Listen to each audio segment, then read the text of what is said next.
Sanofi.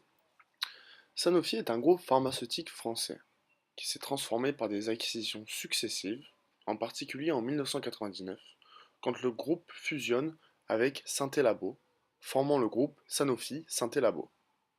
Sanofi est la première entreprise pharmaceutique française. En 2013, en termes de bénéfices, Sanofi est le numéro 2 mondial. Tout au long de ce diaporama, nous allons analyser différents risques auxquels sont susceptibles d'être assujettis vos entreprises, ainsi que les différents acteurs susceptibles de causer ces menaces. Dans le langage courant, un attentat est une action destinée à nuire au bien ou à la vie d'autrui.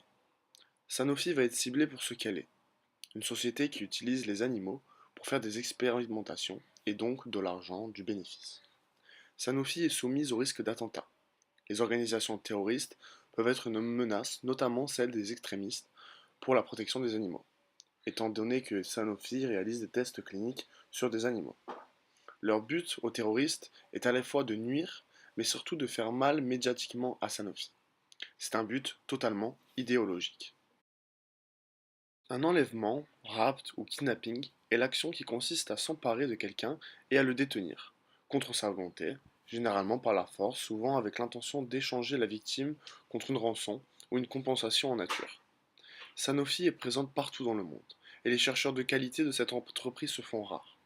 Pour ces raisons, l'entreprise Sanofi peut être victime d'enlèvement. C'est le plus gros moyen de pression sur l'entreprise et sur un pays. Et cette technique de destruction est d'ailleurs très lucrative. Les acteurs qui peuvent réaliser cette menace sont les mafias, dans un but purement économique, pour gagner de l'argent. Un assassinat est un meurtre commis avec préméditation. Suite par exemple à des enlèvements, Sanofi peut être victime d'assassinats dans ses équipes. Les acteurs peuvent être les organisations terroristes dans un but idéologique, notamment celles qui protègent le droit des animaux. Cependant, ce risque va être très faible. Un cybercrime est une infraction pénale susceptible de se commettre sur un moyen d'un système informatique généralement connecté à un réseau. La cybercriminalité a pour but de nuire à l'entreprise. Cette menace peut être exécutée par des mouvements se battant pour défendre des causes qui seraient bafouées par l'entreprise, comme des organisations telles qu'Anonymous, un mouvement activiste, qui pourrait par exemple pirater le site internet de Sanofi et mettre des pages d'accueil avec écrit par exemple chaque année, des milliers d'animaux sont tués dans nos laboratoires. Le blanchiment d'argent est un élément des techniques de criminalité financière. C'est l'action de dissimuler la provenance d'argent acquis de manière illégale afin de le réinvestir dans des activités légales. Le risque de parasitisme est un risque interne, c'est-à-dire que des salariés de l'entreprise peuvent coopérer avec des mouvements mafieux. De plus, Sanofi est implanté dans le domaine de la santé, et donc cela entraîne de gros coûts dans la recherche, sans forcément avoir l'obligation d'un résultat positif. Cela peut donc être une excellente façon pour des mafieux de blanchir leur argent. Le trafic de faux médicaments est un énorme problème. Il concernerait 10% du marché mondial, soit une cinquantaine de milliards de dollars américains. Nous reviendrons sur ce problème lors de notre développement sur la contrebande et la contrefaçon un peu plus tard. Le vol est une infraction pénale qui consiste à s'approprier frauduleusement un bien mobilier appartenant à autrui. Sanofi peut être victime de deux sortes de vols sur leurs produits. Premièrement, menacé par un vol direct de produits physiques, donc de médicaments, ou encore de matières premières nécessaires à la confection de produits illégaux, comme des drogues. Ce risque, il pourrait être réalisé par des acteurs, tels que des mafias ou des gangs, qui sont des organisations très bien armées militairement. C'est pourquoi les laboratoires et les produits stockés sont très bien surveillés et doivent être tenus dans des lieux secrets.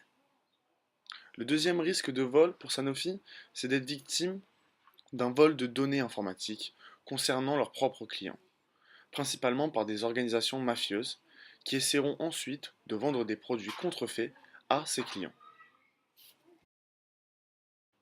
On qualifie de fraude toute action destinée à tromper. Un salarié peut décider de vendre des matières premières ou des produits stupéfiants tels que de la morphine à des organisations mafieuses. Cela représente donc un contournement de la loi et donc une fraude.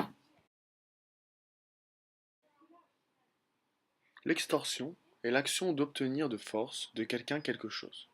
On utilise couramment le terme de racket qui renvoie à la même infraction.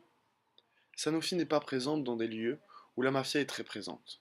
Elle a donc peu de risques d'être victime d'extorsion. Cette partie est en lien avec la méthode de destruction qui est l'enlèvement. Comme nous l'avons vu précédemment, Sanofi est menacée par ce risque. La contrebande désigne le transport illégal de marchandises ou de personnes, en particulier au travers de frontières. Ceci afin d'éviter de payer des taxes ou de faire entrer des produits interdits dans un pays, ou inversement d'en faire sortir malgré l'interdiction. Les salariés de Sanofi peuvent décider de vendre des produits de leur entreprise de manière illégale, que ce soit par Internet ou par vente directe. De plus, il faut faire attention aux médicaments offerts par Sanofi, aux organismes d'aide tels que l'ONU ou l'UNICEF, qu'ils ne soient pas revendus par la suite, mais bien utilisés pour soigner les malades. Les acteurs peuvent être des États, les individus, notamment les salariés, mais aussi les mafias et les gangs, voulant absolument être le plus rentable possible. La contrefaçon est une violation d'un droit de propriété intellectuelle par le fait de reproduire ou d'imiter quelque chose sans en avoir le droit, ou en affirmant ou laissant présumer que la copie est authentique. Sanofi peut être, comme toutes les entreprises du domaine pharmaceutique, menacée par la contrefaçon des produits médicaux. Cela peut notamment arriver en Chine, où des médicaments peuvent être contrefaits et vendus comme étant de la vraie marchandise venant de Sanofi. Les acteurs peuvent être des États, des mafias ou des gangs. Le risque de contrôle d'entreprise pour Sanofi est quasi nul. En effet, une entreprise de cette envergure a peu de chances de se voir dans l'obligation d'être vendue. Il y a beaucoup trop d'actionnaires présents dans le capital et c'est le plus d'une société anonyme, où il est donc par définition possible de faire pression sur eux. Sanofi peut être victime de contrôle de marché, surtout par des États et des agents publics voulant réguler et taxer certains produits.